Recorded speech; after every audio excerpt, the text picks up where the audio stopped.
Welcome everyone to Coaching this Session. My name is Michael Rearden, and I'll be your mindset coach today. And today we're going to be talking about how to be creative and be mindful at the same time. And you might think, well, if I'm mindful, am I not creative? Maybe, maybe not, right? Depending on how you view what mindful is. And I remember when I was reading my Zen stories and I was thinking about what the true meaning was and the wisdom behind the words, I wasn't so much thinking about how to be creative.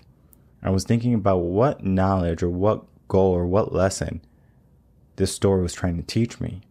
So my mind was focused solely on the goal, the end point, what I was supposed to learn, rather than, well, let's pay every bit of attention to every aspect of the story, the creative parts of the author.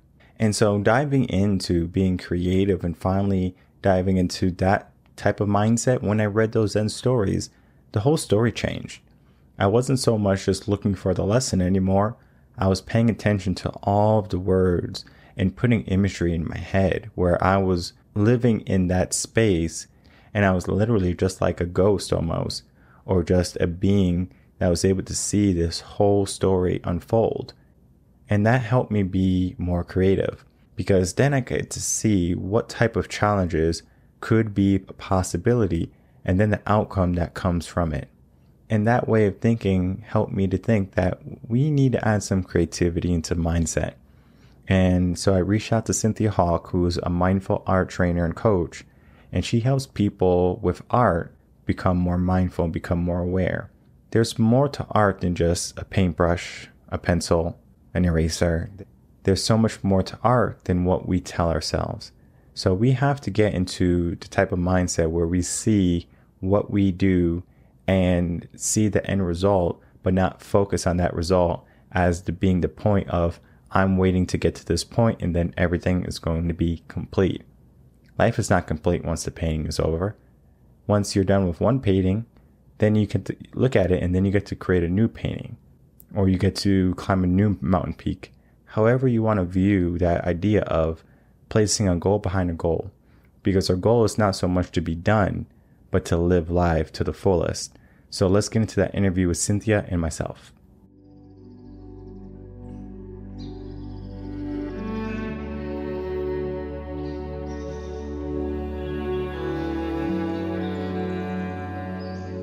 Welcome, Cynthia Hauk, to Coaching this Session. How are you doing today? I'm great. Thanks so much for having me. No problem.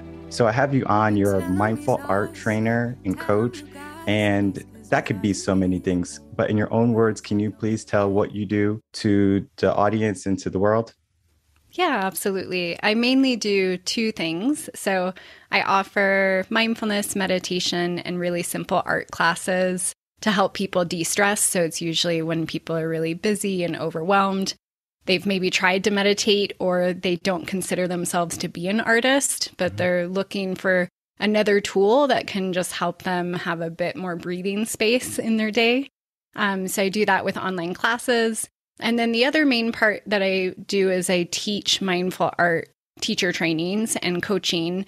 And that's really for artists, yoga teachers, art teachers, creative entrepreneurs, therapists, life coaches, who again are wanting to add in some extra tools to perhaps some of the modalities they already do, with a focus on mindset, on helping shift people's mindsets and move through creative blocks. And I use the term creative really loosely, so it's not necessarily creative, with art making on paper, but there's so many different ways we can be creative, so moving through those blocks. And what is a common thread you get from these people that are training with you? They come after the class and they say, this was really XYZ, and they're saying this was great, or they're like, I feel so less stressed now. It could be a gambit of different things. What's a common thread that you get from those people who go seek your training? Yeah, it is a couple of things I hear most often. One is just that they do feel less stressed, that they have more space for themselves. The other thing that I see most commonly through the training is that the people that come and work with me, they have what I like to call a coursitis. So they've already taken a lot of certifications. They're usually really qualified already in their field. And for whatever reason, and there's usually a handful of reasons, they're blocking themselves. And so the main thing that I hear afterwards is that they're excited that they've been able to move through those things So I incorporate and infuse mindfulness in all of it. And to me, I see that as a mirror. It's just a way of looking back at ourselves and in the present moment without judgment. Mm-hmm. So many people I work with don't do the things they want to do in the world because they don't have confidence or because they feel overwhelmed. They have a really strong inner critic. So a lot of it is just moving through those blocks. And so that's usually what I hear back. And that inner critic, I mean, that can come from anywhere. It can come from our ego. It can come from just our subconscious mind. And I remember the most prominent time this happened to me. And I'm sure it happened several other times, but the times that I can always think about when someone tells me about my inner critic or I wasn't good enough was when I was student teaching and I was getting ready to graduate from student teaching leave. And I was like, I'm not ready yet. And my graduate teacher was like, you're ready. And I was like, no, but in my head, I wasn't ready. I had so much more to learn from him that I was saying, I'm not him. I'm not at his level. So I can't be ready. I'm not you yet. And then, that was my goal, to be just as good or better. So that right there started to jump in my mind. But I was equipped with everything I needed to be successful. And when I went into the classroom after the student teaching, it was a breeze. It was because of all their teachings, all their time. But it was that moment right there where I had to make a choice. Was I ready or was I not ready? And I mean, I had great mentors, great cooperating teachers throughout my whole career, my whole life. And, that moment right there saying, you're ready, it just resonated with me so much. Why do you think people just continually go get training, but they are ready, but they think they're not ready? It's a way to stay safe. I think that our inner critic can be really sneaky. And one of the things our inner critic can say to us is that you're not ready. You need more training. You need another certification. You need X, Y, and Z before you put yourself out in the world in a way that feels really vulnerable and scary and outside of our comfort zone. And so I often say with the people I work with, the closer we get to that edge of ours, the louder that inner voice tends to get. And I think it's important to be aware of areas that we can improve on. And I'm a life learner, and as a teacher, obviously, really appreciate teaching. And I think at the same time, there can be that point where we just need to have a really honest look with ourselves and say, do I really need X, Y, and Z to move forward? Can I take small steps and start putting myself out in the world with everything I already have? And just really reflect on the path we have taken. In that example you just shared, you already had so much teaching and training that you had done. So I'm a huge proponent and fan of what I call Kaizen Muse method or Kaizen Muse steps, which someone else coined, but really having those small incremental steps that we can take as a way of sort of edging our inner critic and edging that comfort zone. So it's still a little bit scary and uncomfortable, but it's not so overwhelming where we're frozen and stuck, because I find the people that I work with, that's the place that they're in. They feel really stuck and they've been on that hamster wheel for years. Oftentimes they're just taking, a new certification, but not putting their own teaching out in the world. And that's one of the first questions I ask my clients. That's like, do you feel stuck? Because then I'll get a good understanding of where they are mentally. Because if they feel stuck, then we have to just figure out what that stuck means for them. Many people get down that road, or they want to do something in their life and they have been trying to do something, whether it be getting in shape, starting a different profession, career, hobby, whatever it be. They might start, but they don't finish. So they fall back to who they are, to their comfort zone per se. And then they feel stuck, like they can't get out. But it's just like that fear or that voice that you were saying, as soon as you get closer to that edge, and you're about to cross over to the next, I guess, maybe better part of your life, everyone's saying, hey, don't go that way. That is going to equal a lot of work. We don't like a lot of work. So just come back, take it easy. We'll all be okay. We'll all be calm. That goes into the realm of self-sabotage.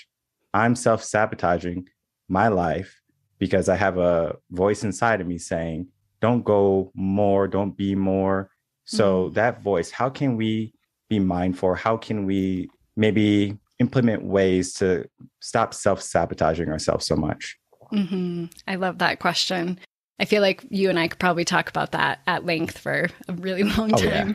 Yeah. So I'll share one of the tools that I use that is really simple that I've done for quite some time is actually a right and left-handed practice. So, or dominant and non-dominant handed practice, where your dominant hand can ask the question. So it's coming from perhaps, your adult self, or that part of you that is aware of the fact that you are self-sabotaging and blocking yourself. So that question might just be as simple as, why do I feel stuck? Or what's holding me back? Or what is the thing that I need to do next to move forward, to not be stuck? So some sort of question that feels in alignment with what you're feeling right now, but really simple. And then using your non-dominant hand, you can have space for a response. And the reason why it's the non-dominant hand, there's a handful of reasons, but usually, unless you're ambidextrous already, you can't write at length. So you have to keep your answers really short and simple. There's also this childlike quality to your handwriting. If you ever try it, I just look like I'm scribbling. It's terrible and wonderful. And so there's this childlike quality. And for me, and for a lot of the people I've worked with, usually it's a younger part of us that's feeling stuck and blocked and scared and holding back. And so it's just another way we can tap into that. We're also switching things with our brain.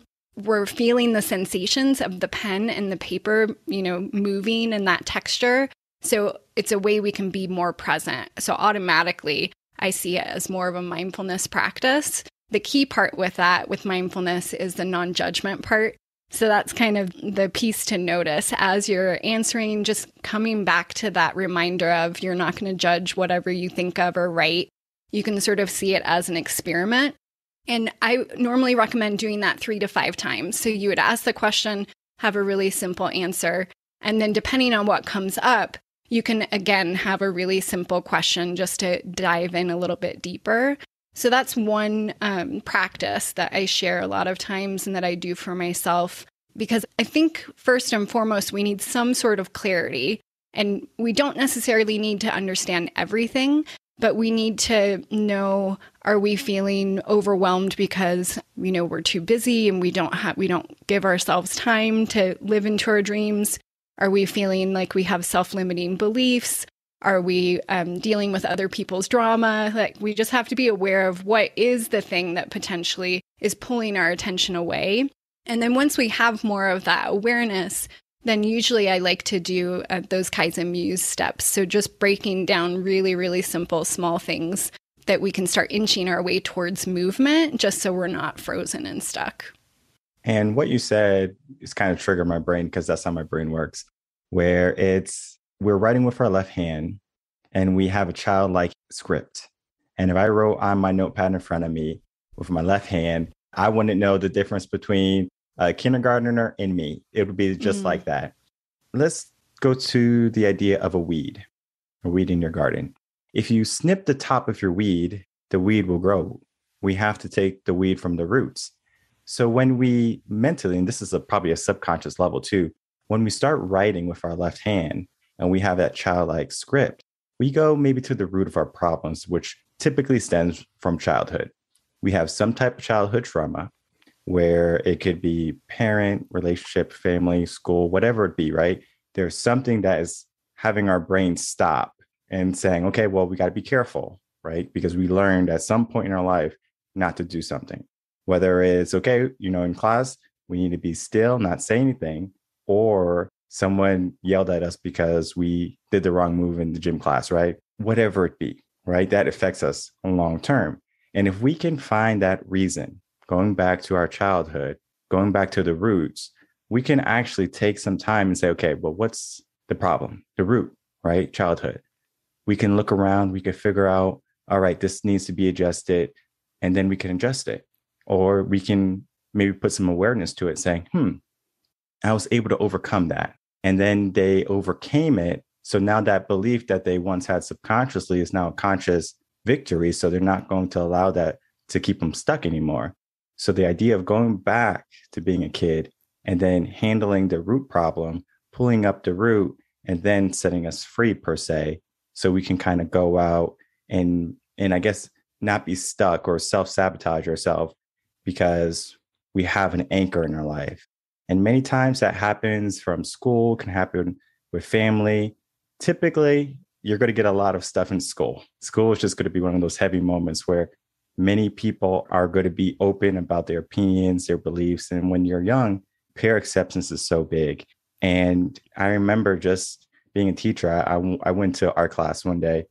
Everyone is so self-conscious about their artwork, where it's like, I don't want you to see my artwork because it's not done, right? It's a masterpiece in the making, but at the same time, I'm still insecure about that.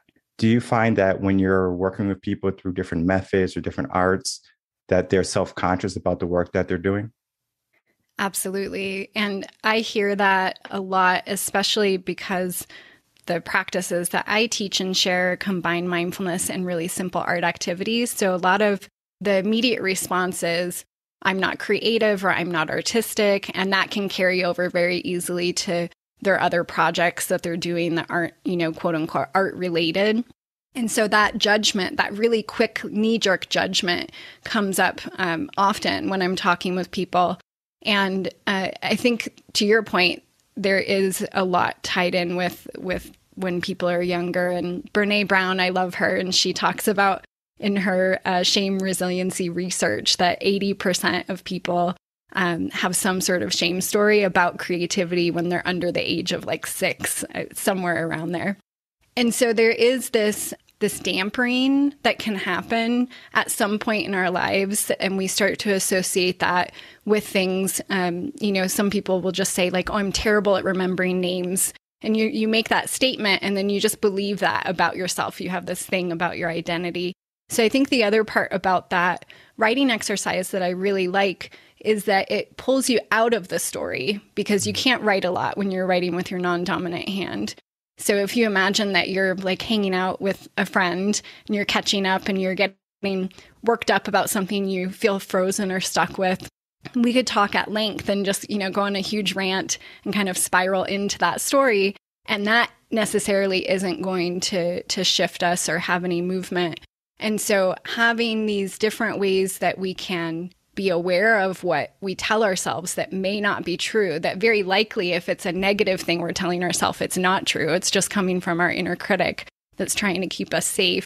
That if we can find a way to just witness that and notice it and be curious about it, and then have some sort of intentional, inspired, spirited action and small steps to shift the needle, to start to change the identity that we have with that belief. And I just think it's so powerful. And that touches base on creativity, where people have the opportunity to be creative.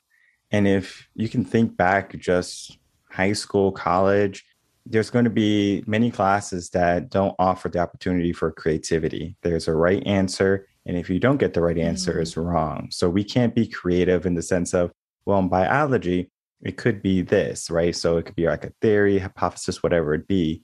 No. This is the answer, right? So we don't have the opportunity sometimes to be creative. So school actually kind of muffles our creativity to a certain point where, yes, we want to be correct when we draw like a bunch of circles and we say it's a house. It's probably not a house, right? It's a bunch of circles. But at the same time, we can say that's interesting. And then we can offer them, well, there's homes that are going to be in a cylinder shape. So we can show them some of those homes so they can look at those homes and then say, okay, I'm going to mimic that house, versus I'm just drawing something and then I call it whatever. As adults, we take a child and we kind of steer them in a way of, right, this is what is accepted. Because if I wrote something on a piece of paper and I told you that, or let's use colors, for example. I'm a guy, I see colors different. If I have this pen here, what color is this pen? You might say it's black. I might say, like it could be gray or something, or yellow. And you're like, no, it's black, right? I'm trying to be creative, thinking, oh, so it writes yellow, but the pen is actually black. It looks black. What happens there is like, okay, I can't even say what color this pen is. To a child, though, that's what they're thinking. For an adult, we have that critical thinking where we can say, all right, yeah, she's right. I was wrong. But for a kid, now they're growing up with that limiting belief. Okay, well, I can't even be creative anymore. And then now as adults, That's why they don't want to be so creative, really. It's like, well, I have a voice. I'm really afraid to say my voice because I have been ridiculed in my past about it. So I'm just going to be silent. And I would rather not show my work or not present because there's going to be a chance that someone is going to say something. And that goes into mindfulness, I think, too, because we are no longer mindful of what has happened to us. We try to ignore it, even though that experience has already affected our life. So if we become mindful of who we are today, then we can say, I'm not that kid anymore. And that was something I had to do. I'm not that kid that I was in high school and elementary. I'm a different person. So that person doesn't define me, even though at one point he did, but today he doesn't. So if I want to be creative, I can be creative. If I want to be artsy, I can be artsy. Whatever I decide I can be, being mindful of what you want and what you put forward. But people don't think that way. People say, I'm just not good at drawing. I'm just, I was never a good artist. I'm not a good painter. And they just have those limiting beliefs, those self-doubts that they just carry along with them. What is something that you can do to figuratively snip that thread in their mind from their adult life to their childhood life using art? I love that question. For me, it comes down to practice. Anything if we're curious to try something new, if somebody wanted to play piano, we wouldn't expect ourselves to be able to play a whole sonata the moment we sit down to the piano if we've never played before. There's certain areas and things in our life that I think we can give ourselves a bit more compassion because, of course, it would take, time and practice and effort to hone in on that skill. I think sometimes with creativity and certain things or practices like drawing or painting as an example, there can be blocks where people just, say, I can't do that. Or even math, I know some people, math is just not their thing. For me, it comes down to really intentional practice. And that's why I love marrying mindfulness and meditation with the art activities. It doesn't have to be art activities. It could be mindfulness and meditation with whatever skill you're curious about kind of honing in on. And so the reason why that mindfulness is really important is because it's holding it softly. I like to think of it as like a wide container. So if I was curious about exploring a skill, I'm holding it in a big well or a big container. So it's large enough for me to play and make mistakes and be curious and ask questions and maybe ask for support from other people and do this thing in that safe space where it's like a no judgment, judgment-free zone. And that doesn't mean that the mind won't judge, because that's what our mind does. It'll constantly do that, especially with a newer skill that we might feel uncomfortable with. And so I like to see it as a practice similar to our breath. If you do meditation and you return back to the breath as an anchor, it's just returning back, having that mindfulness intention as your anchor. I like to often talk about it as an experiment. So whatever that skill is, whether it's through mindful art activities or through coaching with something else that you're really interested in, just that we can hold it as an experiment and have more of noticing that nervousness or those body sensations we might be feeling as perhaps excitement instead of terror or anxiousness or nervousness. And it actually does respond and show up in the body very similarly. It's just how we label those body sensations and those thoughts. So yeah, that's really important for me and the people I work with, is just holding it softly with mindfulness. And we all have a journey too. For me, the whole mindset journey that I went on has been multiple. It seems like almost every couple of years I have to go on another mindset journey where it's like, okay, I finally evolved to my highest being and I have to now transform and transcend who I became. And it's always a process for me because I have gained an abundance of wisdom over the years, read many books, articles, blogs, podcasts, all that stuff. I have given myself an opportunity to learn and to be a learner, a lifelong learner, as you said yourself. And that helps me grow into the next stage of my life because I'm getting older. All right. I'm still young now. I can go to the gym, run, no problems, but I do understand that as time goes, I'm going to become more wiser. And I can see that with my parents where they are wiser from when they were my age. That is the process of life, right? We become wiser. And life is a journey where we are able to go through one change to the next change. And you might get stuck on a change. And it's similar to like when you're at the gym and you hit a plateau where it's like, I'm going to the gym, I'm doing the same workout I was doing, but nothing is happening in my life. So they plateau. And sometimes people plateau when they get stuck. They're doing the right things. Maybe they had a life coach, mindset coach, a mindful art teacher along the way, and they're going up in life. And then they finally get stuck and they're like, I don't know what to do. Right. So then it's kind of like at that point, it's like they hit a wall and it's kind of like they ran out of room on the canvas and they said, well, I guess this is my life already. I'm done. There's no more room to grow. How can you maybe instill a concept and maybe something you think about or not, but beyond the canvas? What comes beyond or what is placed on the canvas? The way of thinking beyond just what is in front of you, right? So in our life, there's always something going on. Right now, the birds could be chirping outside, the sun could be shining, my plants are probably growing in the garden. There's so many things that are happening, but I have to pay attention to that. And sometimes, like, we get to that roadblock. Finally, everything on the canvas is no longer white, it's some vibrant color. They're saying there's nothing else I can add. But then you kind of come over because you have already went through many shifts of your mindset. You have already done many years of your mindful art teachings. You might say, well, why not add a flower here? Why not add a tree? Why not add birds or clouds? So yes, they might have painted the whole bottom green and the whole top blue, and they said they're done, but there's so much more detail that we can add.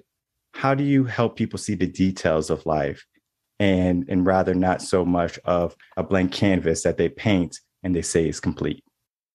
One thing, I have a couple of thoughts that come to mind. The first one, again, is around that judgment, because oftentimes when I'm working with people and they're feeling stuck, they're feeling like that's wrong or bad, that they shouldn't be in that place, that they're frustrated that they're stuck, they want to be somewhere else.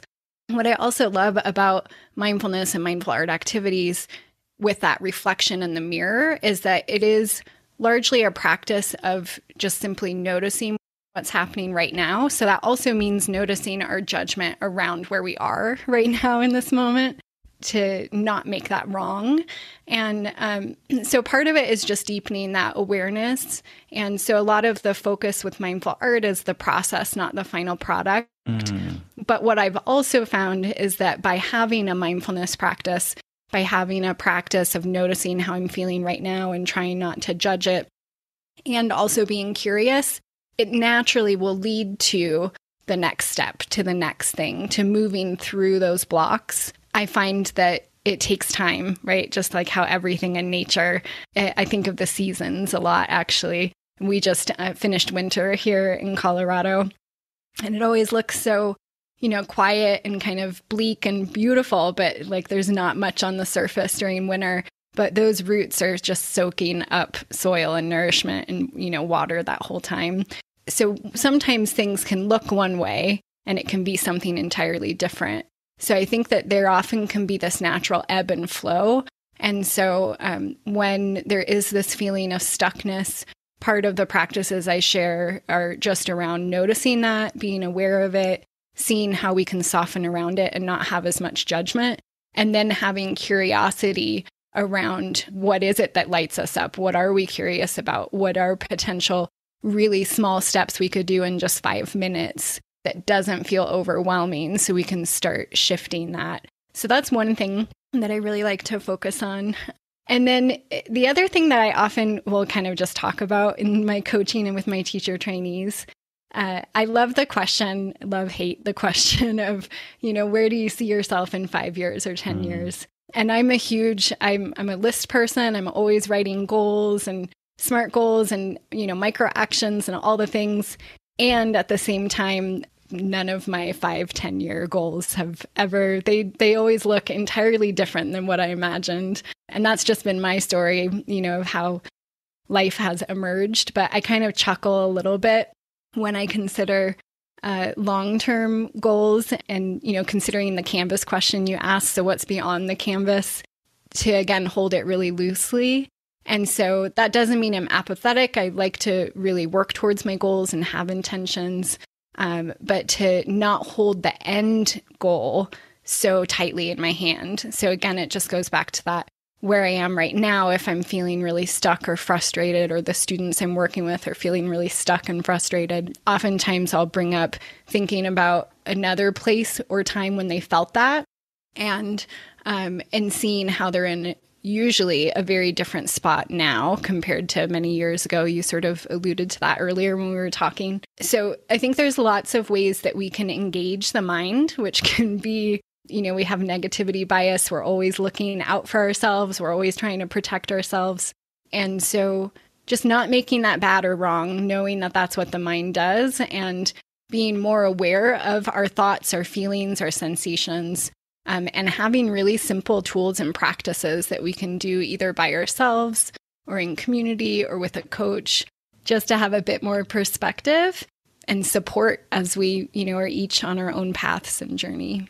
And to touch base on two of the things you said that can help anyone during that process is it's the process, not so much the final product. Mm-hmm. Number one. And then number two, remain curious during your whole life. And I'm not saying to go into the haunted house curious, but to be curious into what you can accomplish, to do the things that maybe you thought you have never done. For example, you might be afraid of heights and you might never even thought that you're going to go skydiving. And before you know it, you're in a plane getting ready to jump. And you might have been telling yourself over the years, as another example, is that you're not a good artist. I have told myself for many years, I wasn't a good singer. I'm not a good artist. My mom's a better artist, and I wouldn't do art. So it was at a certain point when I was like, you know what? I am a good singer. I am a good artist. Let me start to implement that. And it's so funny when you're working with children, I would just draw something. And so it would be like, because I worked elementary.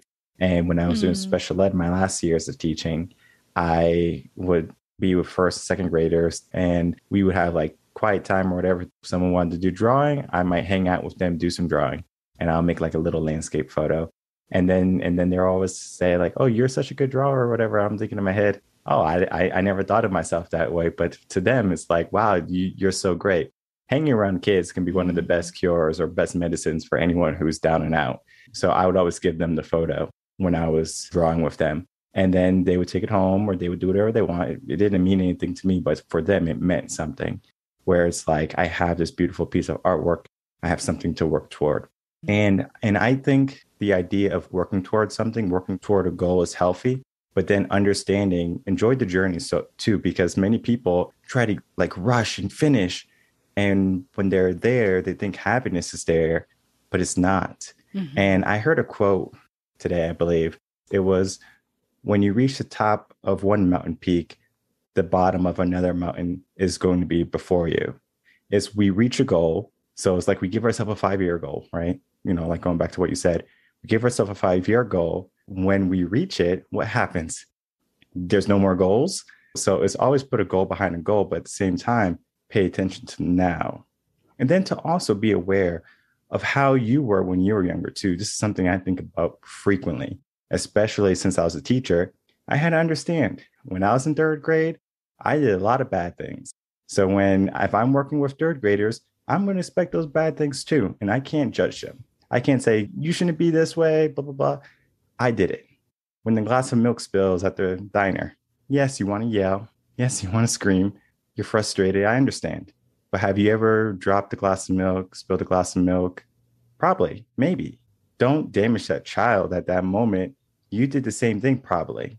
So yes, there's going to be mistakes in childhood. You don't have to make your child, especially another person's child, have a trauma because it's causing you a moment of discomfort. It's part of the process. Everyone is going to have an opportunity to learn. And I think when you're going to like a class like yours to learn and to be open and to be vulnerable, is going back to like that child like mindset of I'm ready to learn. I might not do good, but I'm ready to learn. And I think that's all we can really ask for at that moment, to be mindful, to be aware, to remain curious, and to see what happens, but to enjoy the process along the way, because I'm sure after the end of the class, people are not talking about their photo. They're talking about what they did during class more so than, hey, look at my art picture. Do you love it? Praise me, appreciate me. They're not talking about that. They're saying, this was so much fun. I love all the things you did. They're worried about the techniques, the process during the class, not so much, thank you for the art picture or whatever you did during that class. It's the process. So getting people into that mindset of the process more so than of the journey. Is there anything you want to say on that? You reminded me actually of a quote that I really love from Pema Chodron. And it's much longer than what I'm going to say, but she says, we call something good and we call something bad, but we really just don't know. And so I like that idea of what if we just remove those labels entirely? And that's part of what being curious about the process is, or what exploring something mindfully without judgment. Yeah, exactly what you were just saying. Most of the people that come to mindful art workshops that I have, they're really doing it as a way to explore creative meditation. So they're not, trying to create a picture that they want to hang up on their wall, or that they want to sell, or that they want to frame, even though they might end up loving what they make. Instead, it's more so, how can I give myself, 10 more minutes in my day when I'm super stressed out, and I can do this practice on my lunch break, and I can feel less stressed, and I can notice my breath, and I can make these marks and hear the sounds. So it's really a form of creative meditation. And then also, when you were talking earlier, I was thinking, I encourage a lot of my people that join my teacher trainings to celebrate their wins and their accomplishments. I had a chat actually on one of our coaching calls, and we were talking about a teacher training that I had launched a handful of years ago. And it was after, like 7 years of working towards it. And they were like, oh, what did you do to celebrate? This was like 5 years ago. Like, what did you do to celebrate that? And I paused and I realized, something I had worked towards for many, many years. And by the time it was birthed into the world, I didn't even pause or take a moment to celebrate or recognize it. So that's something that I really try to practice more, and that I talk about on my coaching calls with other people. And I think that that's really common human nature as well, for us to just immediately look towards the next thing, even if it's something really small that we can encourage ourselves, or, pat ourselves on the back, or share it with somebody and have that moment of excitement. I think that that helps to refill our well as we're on our journey, and honoring, who we are and what we're doing in the world a lot of times. That just makes me think it's like, yes, we are always in a rush to get to the next thing. So it might be school where we get homework, we're trying to get it done really quickly. And then when we're done with our homework, we get to have fun. So we give ourselves tasks that we might see as fun, but we try to get them done very quickly. And so, just look at the work week, Monday through Friday, 9 to 5. We want it done on Monday, done on Tuesday, all the way to Friday. And Friday, we're like, I can't wait till the weekend starts, right? We're always in a rush for what's next. And I think it's just that typical work week. We don't give ourselves any freedom. We don't give any sense of acknowledgement during the week. Because if I ask what you did on Monday, you might think like, well, what did I do on Monday, right? Because we were always just completing tasks. But every day we have that opportunity to take a step back, to be grateful, and to pay attention to our day, whether it be being more mindful, understanding where we are. Maybe we're not creative today, or as creative as we thought we were, but we still do some work. And it doesn't have to be our best work, but if we show up that day, then tomorrow is going to be easier. Because what I find is, if you think you're not ready, or you think you're not going to be adequate for that day, it could lead to a cascading downfall where you don't have those small victories, is what I call them. And we want a small victory every single day. It doesn't have to be big. So if you're writing a book and you have writer's block, write one word, small victory, right? Let's pay attention to that, rather than you wanted to write 7 pages today. It didn't happen. We can't worry about that. The day is gone, but we can focus on that one word, and we can share on that one word. And then tomorrow, let's write 2 words if we have to, 3 words. And then let's figure out how to inspire you during those days, because you might not be inspired. You might be burned out. There's many different things. You just need a fire to kind of light you up. And then once you can do that, then it's like, oh, I got it. And then that writer's block that you had is gone. Sometimes there's writers who say, you know what, I'm going to leave my family. I'm going to go into a cabin into the woods and I'm going to be able to write. They take away all the outside stress and they give themselves an environment where they can be creative, be open, and then be free to write. So it just depends on where you are in life. You might be really stressed right now. Find a way to de-stress. Art, drawing, music, whatever you choose to de-stress is going to help you the next day. But if you choose not to de-stress because you're too tired, because you don't feel creative, you're just going to have a problem later on that we can fix today. So we try to fix as much as we can today rather than wait until tomorrow. So the process is part of what we have to focus for. So Cynthia, if you can, please give us a few last words and then tell people where they can find you. Yeah, I want to say I love that image of the fire, tending to the fire. And even if it's just a little bit every day, and that might just be collecting sticks or, poking the fire and, these small things that we can do to keep that kindling and burning. So I love that. The one last thing I want to leave as a thought is we chatted about this right before we started. I usually think of 8 different ways that we most commonly self-sabotage ourselves or can block ourselves. It's usually what I've seen come up most when I've worked with other people. Mm-hmm. So I have a workbook that lists off those 8 ways we can self-sabotage, as well as 8 different small micro action type prompts to get you moving, to kindle that fire a little bit. So I do have that on, I'll give you the link if you want to share that, but it's a free workbook people can download. Or you can also find me on my website at mindfulcreativemuse.com.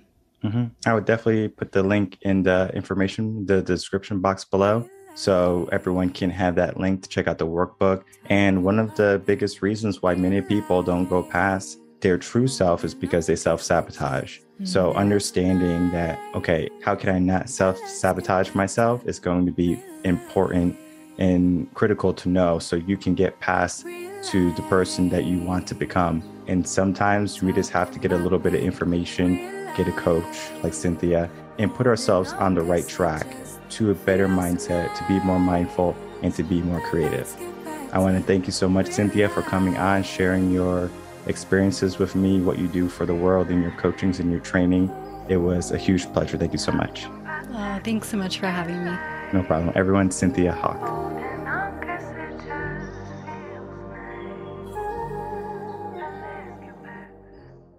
All right, everyone. Thank you so much for watching the interview with Cynthia and myself. Huge shout out to Cynthia for coming on and speaking about what she does, the work she does. And of course, I encourage everyone again to reach out to Cynthia, check out her website to see the work that she does, and then maybe to get some training with her so you can understand the work she does and how it can help you. Because being creative does more than just open up the mind. It gives you an opportunity to get past that plateau that you've placed in your life, because we have many limiting beliefs in our life. And if we can fill our mind with things that are more positive and things that bring us joy, then those self-sabotaging thoughts and those limiting beliefs are not going to show up as frequently. So getting into a different type of mindset using art and being creative is going to be an essential thing that you want to focus on. So check out her website. And as always, if you need anything from me, you can email me, coachingassession@gmail.com. And if you wanted me to work with you as your mindset coach, you can always head over to revenconcepts.com. So we want to make sure to share this video and your audio. And I will see everyone on the next episode of Coaching a Session. Until then, everyone, take care.